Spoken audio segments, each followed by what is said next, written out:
ሰላም የሃሚንግ ስፖርት ተከታታዮች እንዴት ናችሁ? የአውሮፓ ቻምፒየንስ ሊግ ጨዋታዎች በትናንትናው ዕለት ተደርገዋል። 5 የእንግሊዝ ክለቦች ጥሎ ማለፉን ሲቀላቀሉ ማድሪድ እና ፒኤስጂ በቀጥታ ማለፍ አልቻሉም። በ2025-26 የአውሮፓ ቻምፒየንስ ሊግ የመጨረሻ የዙር ጨዋታዎች ጥሎ ማለፉን የተቀላቀሉ 8 ቡድኖች ተለይተዋል። አርሰናል፣ ባየር ሙኒክ፣ ሊቨርፑል፣ ቶትናም ሆትስፐር፣ ባርሴሎና፣ ቼልሲ፣ ስፖርቲንግ ሊዝበን እና ማንቸስተር ሲቲ በቀጥታ ያለፉ ቡድኖች ሆኗል። አርሰናል ካይራትን 3-2 በሆነ ውጤት በማሸነፍ የዙር ጨዋታውን አጠናቋል። በኤምሬትስ በተደረገው ጨዋታ ቪክቶር ዩኬሬሽ፣ ካይ ሃቨርትዝ እና ጋብሪኤል ማርቲኔሊ ግቦችን አስቆጥረዋል። ጆርጂኒሆ እና ሪካርዲኒሆ የካይራትን ግቦች ያስቆጠሩ ተጫዋቾች ናቸው። አርሰናል በአዲሱ የቻምፒየንስ ሊግ የጨዋታ ቅርጽ 8ቱንም ተከታታይ ጨዋታዎች በማሸነፍ የመጀመሪያው ክለብ ሆኗል። ሊቨርፑል ካራባግን 6-0 አሸንፏል። አሌክሲስ ማካሊስተር 2 ግቦችን ሲያስቆጥር ፍሎሪያን ቪርትዝ፣ መሐመድ ሳላህ፣ ሁጎ ኢኬቲኬ እና ፌዴሪኮ ኬዛ ቀሪዎቹን ግቦች አስገኝተዋል። ቶትናም በኮሎሙዋኔ እና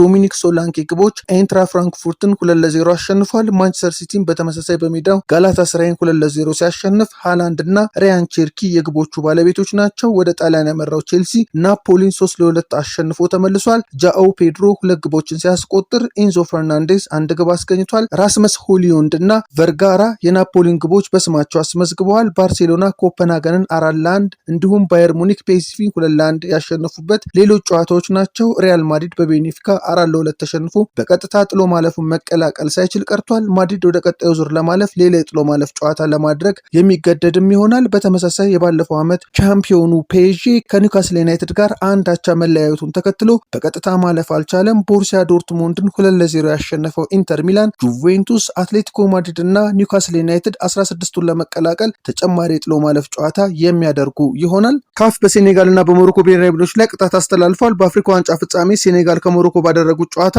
በተፈጠረው ውዝግብ ምክንያት የአፍሪካ እግር ኳስ ኮንፌዴሬሽን በሁለቱም ብሔራዊ ቡድኖች ላይ ቅጣት መጣሉን ይፋ አድርጓል። የሴኔጋል ብሔራዊ ቡድን ቅጣት ስንመለከት የሴኔጋል ብሔራዊ ቡድን ዋና አሰልጣኝ ፓፔቲያው የካፍን የዲሲፕሊን መመሪያ እና የስፖርታዊ ጨዋነት መሪዎችን በመጣስ እንዲሁም የጨዋታን ክብር በማጉደፍ 5 የካፍ ጨዋታዎች እንዳይመራ ታግዷል። በተጨማሪም አሰልጣኙ $100,000 የአሜሪካ ዶላር የገንዘብ ቅጣት ተጥሎበታል። በተጫዋቾች ላይ የተላለፈውን እገዳ ስንመለከት ደግሞ የብሔራዊ ቡድኑ ተጫዋቾች ኢሊማን ባሮይ ኒዳይ እና ኢስማኤል አሳር በዳኛው ላይ ባሳዩት ያልተገባ ባህሪ 2 የካፍ ጨዋታዎችን ታግደዋል። በሴኔጋል እግር ኳስ ፌዴሬሽን ላይ ደግሞ የተጣለው ቅጣት የብሔራዊ ቡድኑ ደጋፊዎች የካፍን የዲሲፕሊን መመሪያ በመጣሳቸው እንዲሁም የተጫዋቾችና የቴክኒክ ቡድን አባላት ባሳዩት ያልተገባ ባህሪ ፌዴሬሽኑ $600,000 እንዲከፍል ተወስኖበታል። የሞሮኮ ብሔራዊ ቡድንን ቅጣት ስንመለከት በተጫዋቾች ላይ የተላለፈውን ቅጣት አስቀድመን እናያለን። አንበሉ አሽራፍ ሀኪሚ ስፖርታዊ ጨዋነት የጎደለው ባህሪ በማሳየቱ 2 የካፍ ጨዋታዎች ሲታገድ፣ ኢስማኤል ሳባሪ በተመሳሳይ ጥፋት 3 ጨዋታዎችን ታግዷል። ሳባሪ በተጨማሪም $100,000 ቅጣት ተጥሎበታል። በሞሮኮ እግር ኳስ ፌዴሬሽን ላይ የተጣለ የገንዘብ ቅጣት ስናይ ደግሞ በጨዋታ ወቅት የስታዲየሙ ኳስ አቀባይ ልጆች ላሳዩት ተገቢ ያልሆነ ባህሪ ፌዴሬሽኑ $200,000 እንዲከፍል ተወስኖበታል። በሌላ በኩል ተጫዋቾችና የቴክኒክ ባለሙያዎች የካፍ የዲሲፕሊን መመሪያ አንቀጽ 82 እና 83ን በመጣስ የቫር ወይም ቪዲዮ አሲስታንት ሪፈሪ የመመልከቻ አካባቢን በመውረር እንዲሁም በዳኛው የስራ ሂደት ላይ እንቅፋት በመፍጠራቸው ፌዴሬሽኑ ተጨማሪ $100,000 እንዲከፍል ተወስኖበታል። የሃሚንግ ስፖርት ተከታታዮች ለዕለተ ሐሙስ ጥር 21 ቀን ያዝናቸው አጫጭር ስፖርታዊ መረጃዎች ይህን ይመስላሉ። በሌሎች ስፖርታዊ መረጃዎች ወደ በኋላ እንገናኛለን። ሃሚንግ ስፖርትን ሰብስክራይብ በማድረግ ተከታተሉ፣ ሼርን በማድረግ ለሌሎች አጋሩ። መልካም ቀን። ሃሚንግ ስፖርት በሀገራዊና ዓለም አቀፍ ስፖርታዊ ጉዳዮች ላይ የሚያተኩር ዝግጅት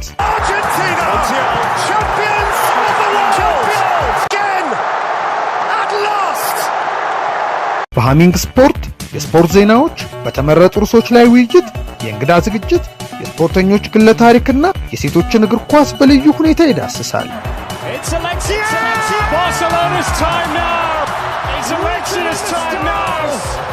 ሃሚንግ ስፖርት ስፖርትን ቀዳሚ ዘይቤ በማድረግ ስኬትን በተግባር እናረጋግጥ።